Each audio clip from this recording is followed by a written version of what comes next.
So, maayong buntag kaninyong tanan. Nindot nga atong lantawon karon kabahin sa ato ang pagtugkad, kabahin sa gugma. Ang tawhanong gugma ug ang Dios nung gugma. Kung magisgot ta sa tawhanong gugma, muni ang gugma nga limitado lang. Muni ang gugma nga daghan ug dako kayog kulang. Tungod kay mauni ang nahimo sa mga buhat kaniadto. Ug gipahinumduman kita karon sa atong ebanghelyo nga miingon nga nakadungog kamo sa giingon kaniadto, higugma ang imong mga higala ug dumti ang imong mga kaaway.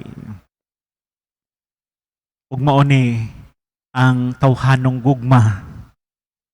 Nga kun mauni maghari sa atong kaugalingon, nga mahimo yung limitado ang atong ipadayag o ipabati nga gugma dito sa atong isig katao. Ang atong higugmaon katurang mga tao nga duol nato. Ang atong higugmaon katurang mga tao nga ganahan nato, nga ganahan ta, nga makigsuod, makigkuyog nila. Unsa man tong mga tao nga dili nato suod, unsa man tong mga tao nga nakapasakit nato. Suuron ba day nato? Higugmaon ba day nato? Dili. Di gyud. Tungluhon pa na nato. Panghimarato uton pa na nato.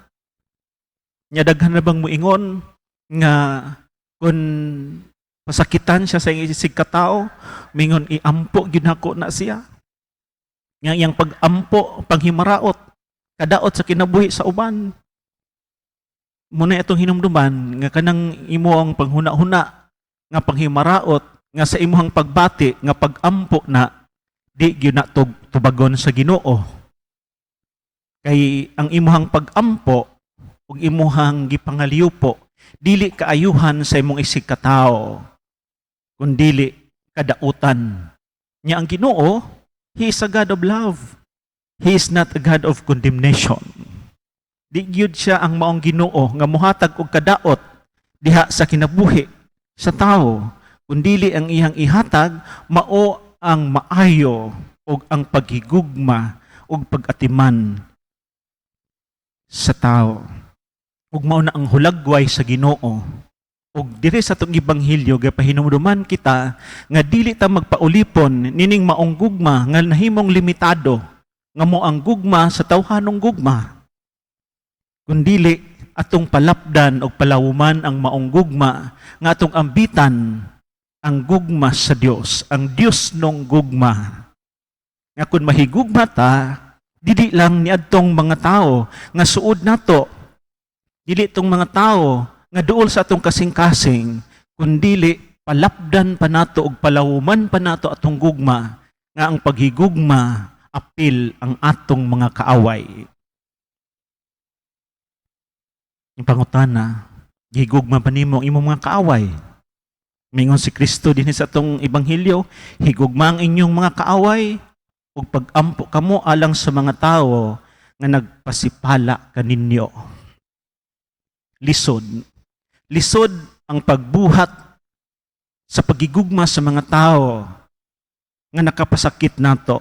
Lisod sa paghigugma sa mga tao nga ato ang giisip nga atong kaaway kun ang imong gugma tawhanong gugma. Kun ang imong gugma nakasentro ug nakakonekta sa Dios nung gugma, dili nimo lisod pag-ampo ug paghatag og pasaylo na itong mga tao nga imuhang pagbati nga imo silang kaaway. Kay mauni ang kinaya sa Dios nga kamao mo pasaylo, kamao maluoy ni atong mga tao nga masupilon o nakapasakit niya. Kay kun ang gugma sa Dios sama pa sa gugma sa tao, unsa may itong ulagway siguro karon, unsa may itong dagway karon, ginumta na ta sa Ginoo kay makasasala man ta.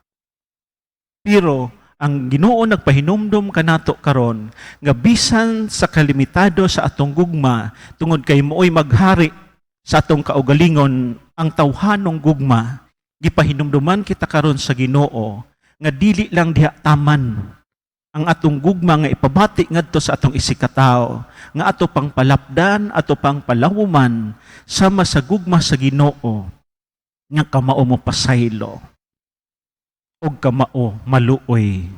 Kay kundi gani ka maluoy, lisod di mo ang paghatag sa pasaylo. Di ka mapasayloon, kundi ka maluluyon. Ug mao ni ang kasing-kasing sa Dios, muni ang gugma sa Ginoo nga kamao maluoy ug kamao mo pasaylo niadtong mga tawo nga nakapasakit niya. Manang diri sa atong ebanghelyo, gipalapdan ang pagpasabot kabahin sa gugma sa Dios. Nga kun mahatag siya sa pagsilang sa adlaw, apil ang tanan, bisan gani ang mga makasasala. Na kun ang gugma sa Dios sama sa gugma sa tao nga nahimong limitado, kay ikaw nga makasasala ka, di ka hatagan sa kahayag. Imong silingan nga way sala na kahayag. Dili. Kitang tanan, bisan makasasala, ug dili, apil nga nakaambit sa kahayag nga gipakita sa Dios. Ug dili lang ang maong kahayag ang iyang pagaan kanato sa pagsabot sa iyang gugma karon nga siya kun mohatag og ulan, apil ang tanan. Wala na ingon nga ikaw makasasala ka, di ka tagaan og ulan. Ang imong silingan nga na way sala siya ray atong hatagan og ulan. Na ang hulagway sa Ginoo diha sa iyang paghatag sa gugma nga way pagpili. Ang iyang gugma lapad ug lawom. Ug mao ni ang ato ang kuhaan og panag-ingnan karon. Nay mga tawo nga nakapasakit nato. Nay mga tawo nga layo sa atong kasing-kasing. Nya diha sa atong pag-ampo, kinahanglan nga dili nato sila kalimtan.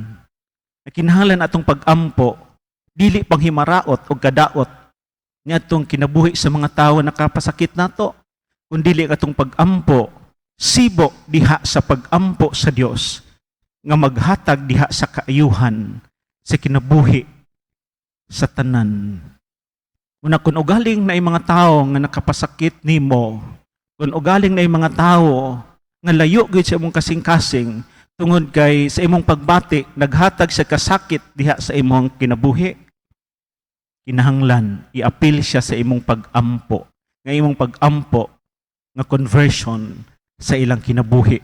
Ug dili lang conversion sa ilang kinabuhi, kundi ang imong mismo nga conversion sa imong kinabuhi, nga kamao ka muhatag sa pasaylo, nga kamao ka muhatag og pag-ampo niya itong mga tawo nga nakapasakit nimo, nga sa imong nahuna nahimo silang imong kaaway.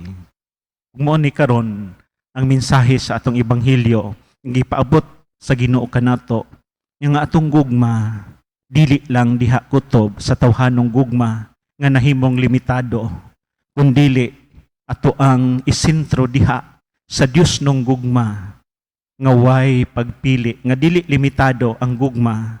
Ang gugma nga mohigugma sa atong mga higala ug apil ang atong mga kaaway.